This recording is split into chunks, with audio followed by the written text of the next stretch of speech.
महायुती सरकारला इतकं मोठं बहुमत मिळालं तरी देखील पालकमंत्री पदावरून यांची लढाई सुरूच आहे अशी टीका काँग्रेसचे प्रदेशाध्यक्ष नाना पटोले यांनी केली आहे। प्रजासत्ताक दिन साजरा झाला मात्र यांचे वाद अजूनही मिटलेले नाहीत अशी टीका देखील पटोले यांनी केली आहे। तर 3 पक्षांचं सरकार असल्याने असं होत असतं अशी प्रतिक्रिया यावर जलसंधारण मंत्री गिरीश महाजन यांनी दिली आहे। या केसच्या संदर्भातली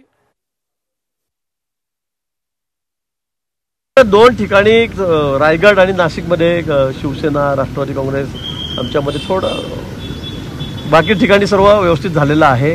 सर्व पालकमंत्र्यांनी झेंडावंदन त्या ठिकाणी केलेलं आहे। 2 ठिकाणी आग्रह आहे आणि साहजिक आहे 3 एवढे मोठे पक्ष असताना मागणी असणं काही चुकीचं नाही मला असं वाटतं। पण या संदर्भामध्ये माननीय मुख्यमंत्री महोदय आता या ठिकाणी आलेले आहेत, गावासून त्या ठिकाणी आले प्रदेश दौऱ्यावरून।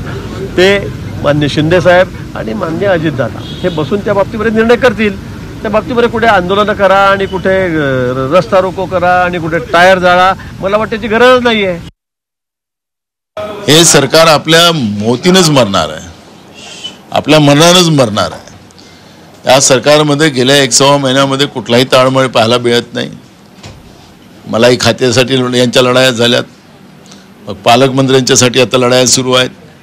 दाऊसमध्ये जाऊन मुख्यमंत्र्यांना 2 ठिकाणचा स्टे द्यावा लागलेला आहे।